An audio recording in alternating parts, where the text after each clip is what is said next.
Creí que la protesta había terminado con la mano de un oficial en mi cara, pero ese mismo golpe, ante los ojos de todos, desató una cadena de eventos que despojaría al agresor de su poder. El sol de la tarde caía sobre la plaza, y por un momento todo parecía posible. El aire vibraba con el sonido de nuestros cánticos, una melodía de esperanza y frustración. Éramos estudiantes, madres, abuelos, trabajadores, gente común exigiendo que nuestros impuestos se usaran para nuestras bibliotecas y escuelas, no para un nuevo estadio que nadie había pedido. Yo estaba al frente, con un megáfono en la mano, mi voz uniéndose al coro. Me sentía viva, parte de algo más grande que yo. Creía en el poder de la gente. Creía que podíamos cambiar las cosas. Esa creencia se hizo añicos cuando ellos llegaron. Formaron una línea, un muro de uniformes azules y caras impasibles. La energía de la multitud cambió de inmediato. La alegría se convirtió en tensión. Los cánticos se volvieron más desafiantes. Entre todos los oficiales, uno en particular fijó su mirada en mí. Era un hombre corpulento con una cara que parecía permanentemente enrojecida por la ira y unos ojos pequeños y penetrantes que me evaluaban con desdén. En su placa ponía Oficial Miller. Se acercó moviéndose con una arrogancia que parecía decir que el pavimento le pertenecía. El resto de la gente retrocedió instintivamente un poco, pero yo me mantuve firme. No estaba haciendo nada malo. Estábamos ejerciendo nuestro derecho a la protesta pacífica. «Se acabó la fiesta, niña», gruñó. Su voz era como grava. «Lárguense a casa». «Oficial, tenemos un permiso válido hasta las 6 de la tarde», dije, tratando de mantener mi voz firme y calmada, aunque mi corazón martilleaba contra mis costillas. Le mostré el papel que llevaba doblado en el bolsillo. Él ni siquiera lo miró. Una sonrisa torcida se dibujó en su rostro. «No me importa tu papelito. Dije que se larguen. Y tú, la líder, vas a ser la primera en dar el ejemplo». Intentó arrebatarme el megáfono. Lo aparté instintivamente.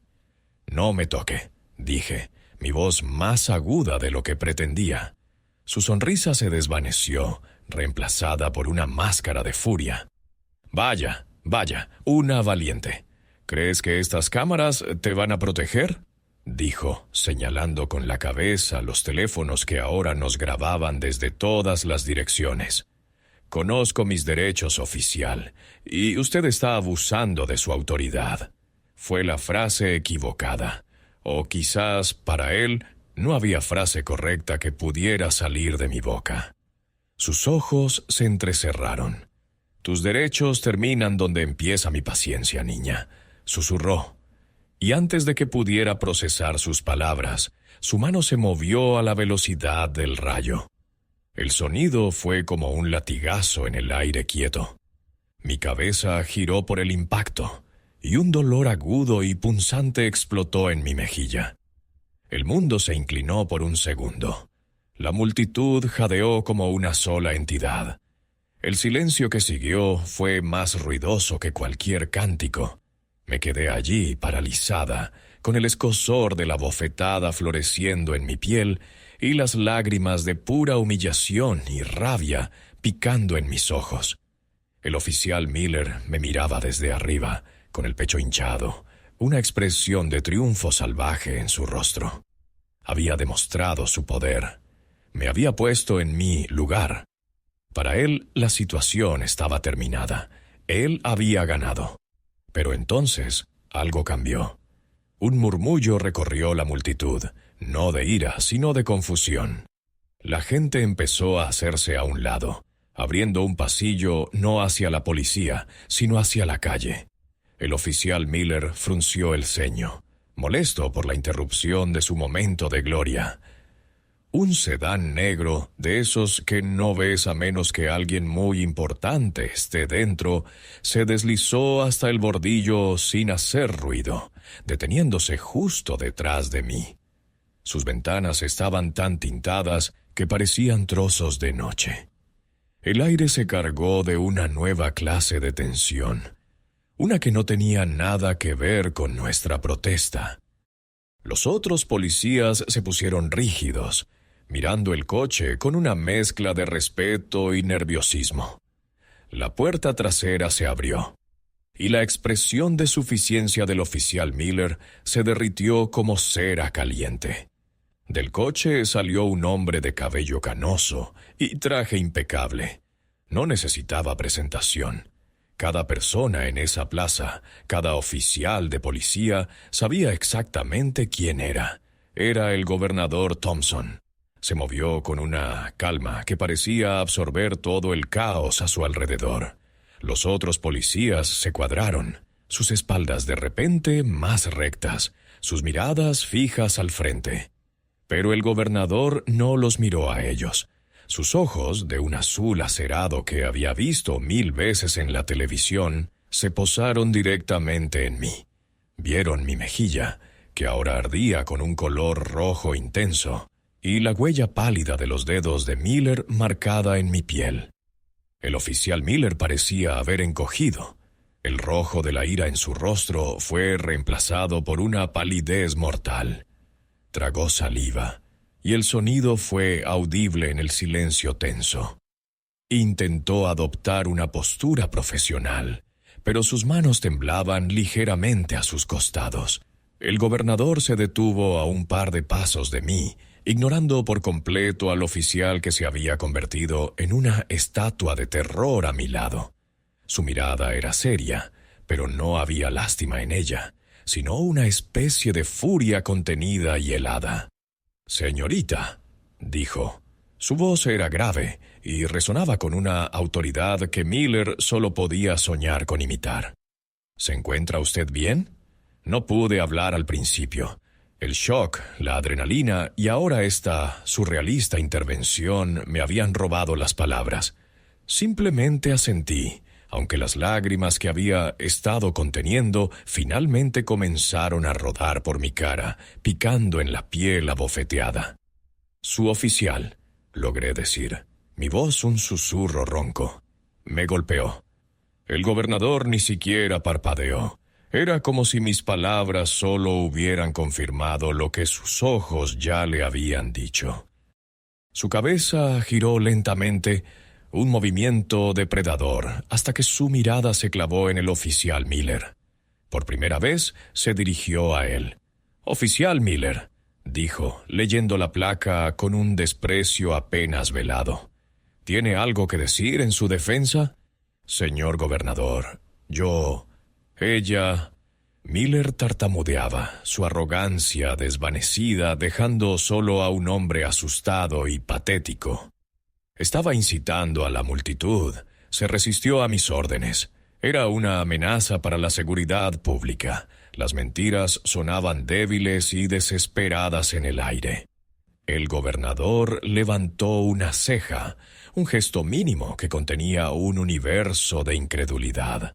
Luego, con un movimiento lento, señaló con la barbilla a la multitud, a las decenas de teléfonos que seguían grabando cada segundo de aquel encuentro. «¿Una amenaza oficial?», preguntó el gobernador, su voz bajando a un tono peligrosamente suave. «¿O una ciudadana ejerciendo sus derechos constitucionales?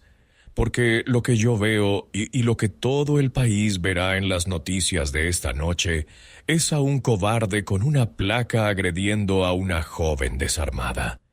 Lo que veo es un abuso de poder tan flagrante que me enferma». El sudor comenzó a perlar la frente de Miller. Gotas gruesas corrían por sus sienes. Sus ojos iban y venían entre el gobernador y el jefe de policía, que había llegado a la escena y observaba desde la distancia con una expresión de pura consternación. No había ayuda para él. Estaba solo, atrapado en el foco de atención que él mismo había creado. El gobernador dio un paso más hacia él, invadiendo su espacio personal. El imponente físico de Miller ya no parecía una ventaja, sino una torpeza. Era un gigante torpe frente a un hombre cuyo poder no residía en sus músculos. «Usted no solo ha agredido a esta joven oficial», siseó el gobernador con una voz que solo Miller y yo pudimos oír. «Usted ha avergonzado a cada hombre y mujer que viste este uniforme con honor. Ha escupido sobre la insignia que juró defender». El silencio se hizo aún más profundo. Podía oír mi propia respiración, el zumbido de un dron de noticias sobre nosotros. Miller abrió la boca para hablar, pero no salió ningún sonido. Estaba completamente roto. El gobernador lo observó por un largo segundo, su rostro una máscara de disgusto glacial. Luego, con una finalidad escalofriante, pronunció las palabras que sellaron el destino del oficial. «Entrégueme su placa y su arma». Ahora, las palabras del gobernador quedaron suspendidas en el aire, pesadas e irrevocables. El tiempo pareció detenerse. Cada cámara, cada par de ojos en la plaza, estaba clavada en el oficial Miller. Sus manos, que momentos antes se habían movido con una violencia tan rápida y segura, ahora temblaban incontrolablemente mientras buscaban a tientas los broches de su placa. El sonido metálico y torpe de sus dedos fallando resonó en el silencio. Finalmente, logró arrancar la placa de su uniforme. La sostuvo por un instante, el metal brillando bajo el sol de la tarde, antes de ofrecérsela al gobernador con una mano que parecía la de un anciano.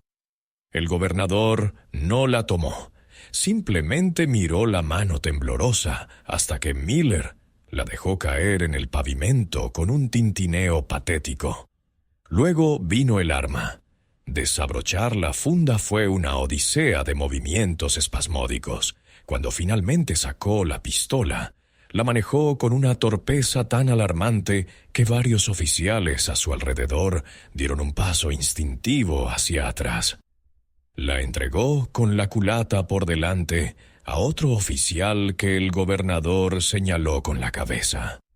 Fue en ese momento de máxima humillación, despojado de los símbolos de su poder frente a la multitud a la que había despreciado, que su cuerpo lo traicionó de la forma más definitiva. Una mancha oscura comenzó a extenderse en la parte delantera de sus pantalones de uniforme de color caqui. Al principio era pequeña, pero creció rápidamente. Una flor de vergüenza imposible de ocultar. El inconfundible y agrio olor a orina cortó el aire. Un jadeo colectivo recorrió la multitud.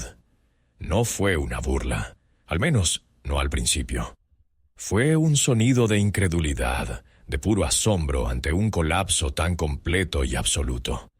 Miller miró hacia abajo, y sus ojos se abrieron con un horror puro al ver lo que había hecho.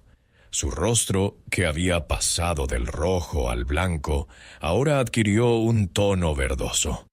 El hombre que se había pavoneado como un rey un minuto antes, ahora no era más que una ruina patética. El gobernador ni siquiera se inmutó. Su expresión de disgusto se profundizó. «Llévenselo de mi vista», ordenó con una voz helada. Dos de sus antiguos compañeros se adelantaron, agarraron a Miller por los brazos y se lo llevaron. Un hombre destrozado que se tambaleaba entre ellos sin mirar a nadie. Cuando el espectáculo terminó, el gobernador se giró de nuevo hacia mí.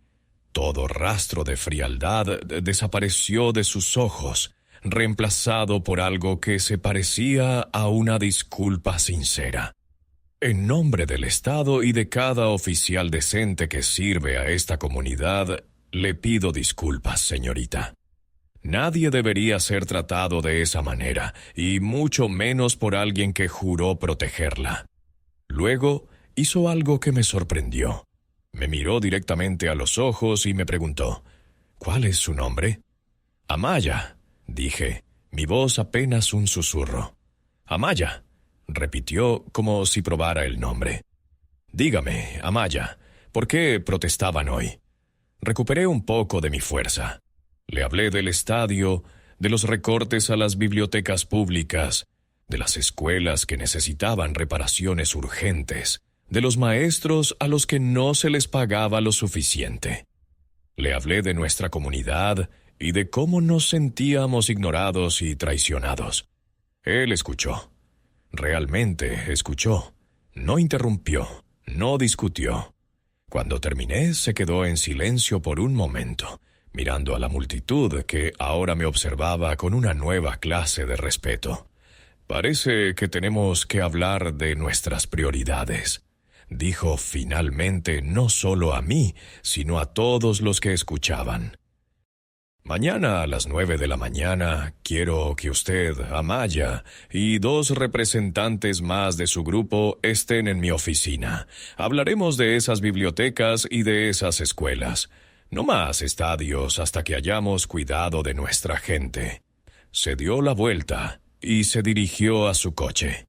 La multitud, que había estado en un silencio atónito, estalló en vítores. No eran los vítores desafiantes de antes, sino un rugido de alivio y triunfo. Mientras el sedán negro se alejaba, me quedé allí, con la mejilla todavía dolorida, pero el corazón lleno de una extraña y poderosa sensación. Mi voz, la que el oficial Miller había intentado silenciar con un golpe, se había convertido en un rugido que había llegado hasta el hombre más poderoso del estado. No habíamos ganado la guerra por la justicia, ni mucho menos. Pero ese día, en esa plaza, gracias a la arrogancia de un matón y a la llegada inesperada del poder, habíamos ganado una batalla muy importante. Y por primera vez en mucho tiempo, sentí que el cambio no solo era posible, sino que estaba sucediendo justo frente a mis ojos.